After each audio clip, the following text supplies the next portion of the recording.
ಎಲ್ರಿಗೂ ನಮಸ್ಕಾರ. ನಾನಿಲ್ಲಿ 3 ಕ್ಯಾರೆಟ್ ತೊಗೊಂಡಿದ್ದೀನಿ. ನಾನಿಲ್ಲಿ ಕ್ಯಾರೆಟಲ್ಲಿ ಸಿಂಪಲ್ಲಾಗಿ ಒಂದು ರೆಸಿಪಿ ಹೇಳ್ಕೊಡ್ತೀನಿ. ಸ್ವೀಟು ತುಂಬ ಅಂದರೆ ತುಂಬ ಚೆನ್ನಾಗಾಗುತ್ತೆ. ತುಂಬ ಅಂದರೆ ಸಿಂಪಲ್ಲಾಗಿ ಕೂಡ ಆಗೋಗುತ್ತೆ. ಮನೇಲಿ ಏನು ಐಟಮ್ ಇಲ್ಲ, ಬರೀ ಸ್ವಲ್ಪನೇ ಇದೆ ಅಂತ ಅಂದಾಗಲೂ ಕೂಡ 3 ಇಂಗ್ರೀಡಿಯೆಂಟ್ ಯೂಸ್ ಮಾಡಿಕೊಂಡು ಸಖತ್ತಾಗಿ ಮಾಡ್ಬೋದು. ಕ್ಯಾರೆಟ್ನ ನೀಟಾಗಿ ಕ್ಲೀನ್ ಮಾಡ್ಕೊಳ್ಳೋಣ. ಈಗ ನೀಟಾಗಿ ವಾಟರ್ ವಾಶ್ ಮಾಡ್ಕೊಳ್ಳೋಣ. ಕ್ಯಾರೆಟ್ನ ಸಣ್ಣದಾಗಿ ತುರ್ಕೊಳ್ಳೋಣ. ನೋಡಿ, ನಾನು ಸಣ್ಣದಾಗಿರೋಂಥದ್ದು ತೊಗೊಂಡಿದ್ದೀನಿ. ಇದರಲ್ಲಿ ನೀಟಾಗಿ ಸಣ್ಣದಾಗಿ ತುರ್ಕೊಳ್ಳೋಣ. ಈಗ ನಾವು ಯಾವಾಗಲೂ ಸಣ್ಣದಾಗಿರಬೇಕು ತುರಿ, ಆವಾಗಲೇ ಚೆನ್ನಾಗಿ ಬರುತ್ತೆ.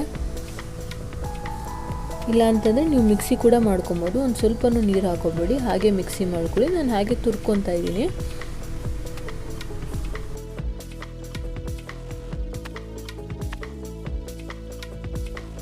ಈಗ ತುರ್ಕೊಂಡಿದ್ದೀನಿ, ಸಣ್ಣದಾಗಿ ತುರ್ಕೊಂಡಿದ್ದೀನಿ. ಇಷ್ಟದಕ್ಕೆ ತುರ್ಕೊಂಡ್ರೆ ಸಾಕಾಗುತ್ತೆ. ಬೇಕಿದ್ದವ್ರು ಮಿಕ್ಸಿ ಕೂಡ ಮಾಡ್ಕೊಳ್ಳಿ. ಈಗ ಒಂದು ಪ್ಯಾನಲ್ಲಿ ಫಸ್ಟು ಡ್ರೈ ರೋಸ್ಟ್ ಮಾಡ್ಕೊಂಡು ಅದರಲ್ಲಿ ನೀರಿನಂಶ ಸಂಪೂರ್ಣವಾಗಿ ಹೋಗಬೇಕು. ಕ್ಯಾರೆಟ್ ಹಾಕ್ಕೊತಾ ಇದ್ದೀನಿ. ಫಸ್ಟ್ ಹಾಗೆ ಒಂದು 2 ನಿಮಿಷ ಬಾಡಿಸ್ಕೊಳ್ಳೋಣ, ನೀರಿನಂಶ ಸಂಪೂರ್ಣವಾಗಿ ಹೋಗಲಿ ಅನ್ನೋ ಕಾರಣಕ್ಕೋಸ್ಕರ. ನೋಡಿ, ನಾನು 5 ನಿಮಿಷ ಫ್ರೈ ಮಾಡ್ಕೊತಾ ಇದ್ದೀನಿ ಅದನ್ನು.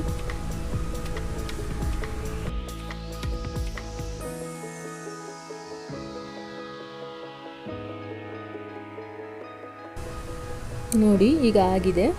ಇವಾಗ ಇದಕ್ಕೊಂದು ಸ್ಪೂನ್ ತುಪ್ಪ ಹಾಕೊಳ್ಳೋಣ. ನಾವು ನಾರ್ಮಲ್ ಮನೆ ತುಪ್ಪ ಯೂಸ್ ಮಾಡ್ತಾಯಿದ್ದೀನಿ ನಾನಿಲ್ಲಿ. ಈಗ ಒಂದು ಸ್ಪೂನ್ ತುಪ್ಪ ಹಾಕ್ಕೊಂಡು ಫ್ರೈ ಮಾಡ್ಕೊಳ್ಳೋಣ. ನೀರಿನಂಶ ಹೋಗಿದೆ ಅಂದಾಗ ತುಪ್ಪ ಹಾಕಿ ಫ್ರೈ ಮಾಡ್ಕೊಳ್ಳೋದು. ಗಮ್ ಅಂತ ಸ್ಮೆಲ್ ಬರ್ತಿದೆ. ತುಂಬ ಅಂದರೆ ತುಂಬ ಟೇಸ್ಟಾಗಿರುತ್ತೆ. ಕ್ಯಾರೆಟ್ನ ಜಾಸ್ತಿ ಹಾಕೊಳ್ಳಿ, ಆಗ ಇನ್ನೂ ಟೇಸ್ಟ್ ಚೆನ್ನಾಗಿ ಕೊಡುತ್ತೆ. ನಾನಿಲ್ಲಿ 2 ಕ್ಯಾರೆಟ್ ಯೂಸ್ ಮಾಡಿದ್ದೀನಿ. ಈಗ ಆಗಿದೆ. ಈಗ ಒಂದು 50% ಬೆಂದಿದೆ ಅನ್ನುವಾಗ ರವೆ ಹಾಕೊಳ್ಳೋಣ. ಸಣ್ಣ ರವೆ ಯೂಸ್ ಮಾಡ್ತಾಯಿದ್ದೀನಿ. ಸಣ್ಣ ರವೆ ಇದ್ದವರು ಸಣ್ಣ ರವೆ ಯೂಸ್ ಮಾಡಿ, ಇಲ್ಲ ದಪ್ಪ ರವೆ ಇದೆ ಅಂತಂದರೆ ಒಂದು ರೌಂಡ್ ಮಿಕ್ಸಿ ಮಾಡಿ ಹಾಕೊಳ್ಳಿ.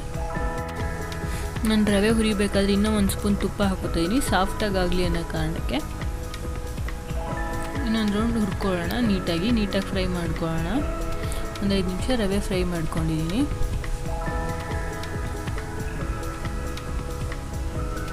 ನೋಡಿ, ಈಗ ಆಗಿದೆ. ಈಗ ಒಂದು 5 ನಿಮಿಷ ತಣ್ಣಗಾಗ್ಲಿಕ್ಕೆ ಬಿಡೋಣ. ಹಾಗೇನೆ ಥಂಡಿ ಆಗಲಿ, ತಣ್ಣಾಗಲಿ. ಇದು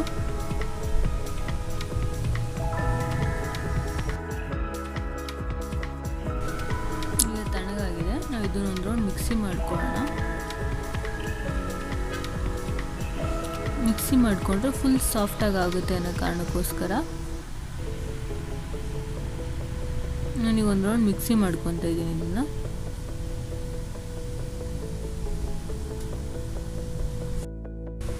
ನಾವು ಇದನ್ನು ಈಗ ನೀರು ಹಾಕಿ ಮಿಕ್ಸ್ ಮಾಡ್ಕೊಳ್ಳೋಣ. ಥಂಡಿ ಇದ್ದಾಗಲೇ ಮಿಕ್ಸ್ ಮಾಡ್ಕೊಂಡು ಆಮೇಲೆ ಸ್ಟವ್ ಆನ್ ಮಾಡ್ಕೊಳ್ಳೋಣ. ಯಾಕೆ ಅಂತಂದರೆ ಗಂಟಾಗ್ಬಿಡುತ್ತೆ. ಮೊದಲೇ ಮಿಕ್ಸ್ ಮಾಡ್ಕೊಂಡು ಆಮೇಲೆ ನೀರು ಹಾಕೊಳ್ಳೋಣ, ಆಮೇಲೆ ಸ್ಟವ್ ಆನ್ ಮಾಡ್ಕೊಳ್ಳೋಣ. ನೀಟಾಗಿ ಮಿಕ್ಸಿಂಗ್ ಮಾಡ್ಕೊತಾ ಇದ್ದೀನಿ. ನೋಡ್ತಿರ್ಬೋದು ನೀವು ಇಲ್ಲಿ. ಸ್ಟವ್ ಆನ್ ಮಾಡ್ಕೊತಾ ಇದ್ದೀನಿ. ಒಂದು ಗಂಟಿಲ್ದೇ ಇರೋ ಹಾಗೆ ನೀಟಾಗಿ ಮಿಕ್ಸ್ ಮಾಡಿಕೊಂಡು ಆಮೇಲೆ ಸ್ಟವ್ ಆನ್ ಮಾಡ್ಕೊಬೇಕಾಗುತ್ತೆ.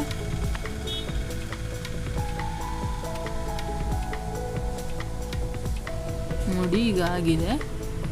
ಈಗ ಒಂದು ಸ್ಪೂನ್ ತುಪ್ಪ ಹಾಕೊಳ್ಳೋಣ. ಇದಕ್ಕೆ ಬೇಕಿದ್ದವರು ಏಲಕ್ಕಿ ಪುಡಿ ಹಾಕೊಳ್ಳಿ. ನಾನು ಇಲ್ಲಿ ಏಲಕ್ಕಿ ಪುಡಿ ಸ್ಕಿಪ್ ಮಾಡಿದ್ದೀನಿ.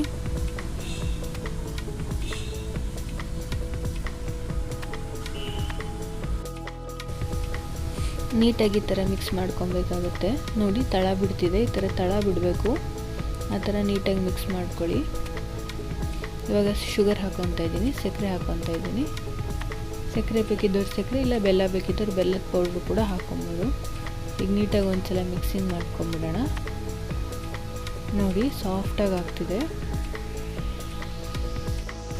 ನೋಡಿ, ಈಗ ಆಗಿದೆ. ಇದು ತಳ ಬಿಡ್ತಿದೆ ಅಂತಂದರೆ ಆಗಿದೆ ಅಂತ. ನಾನೀಗ ಒಂದು ಬೌಲ್ಗೆ ತುಪ್ಪ ಹಾಕ್ಕೊಂಡು ಅದನ್ನು ಸುತ್ತ ಸವರ್ಕೊತಾ ಇದ್ದೀನಿ. ಈಗ ಅದಕ್ಕೆ ಟ್ರಾನ್ಸ್ಫರ್ ಮಾಡ್ಕೊಳ್ಳೋಣ. ಒಂದು 10 ನಿಮಿಷ ಆರ್ಲಿಕ್ಕೆ ಬಿಡಬೇಕಾಗತ್ತೆ. ಇನ್ನು ಯಾರ್ಯಾರು ನನ್ನ ಚಾನಲ್ ಸಬ್ಸ್ಕ್ರೈಬ್ ಮಾಡಿಕೊಂಡ್ರೆ ಸಬ್ಸ್ಕ್ರೈಬ್ ಮಾಡ್ಕೊಳ್ಳಿ. ಯಾವುದಾದ್ರೂ ಹೊಸ ರೆಸಿಪಿ ಬೇಕಿದ್ದರೆ ಕಮೆಂಟ್ ಮಾಡಿ, ನಾನು ಆ ರೆಸಿಪಿ ಮಾಡಿ ಹಾಕ್ಕೊಡ್ತೀನಿ, ವಿಡಿಯೋ ಮಾಡಿ ಹಾಕ್ತೀನಿ. ಇನ್ನು ಯಾರ್ಯಾರು ನನ್ನ ಚಾನಲ್ ಸಬ್ಸ್ಕ್ರೈಬ್ ಮಾಡಿಲ್ಲ, ಸಬ್ಸ್ಕ್ರೈಬ್ ಮಾಡಿ, ಹಾಗೆ ಲೈಕ್ ಮಾಡಿ. Thank you.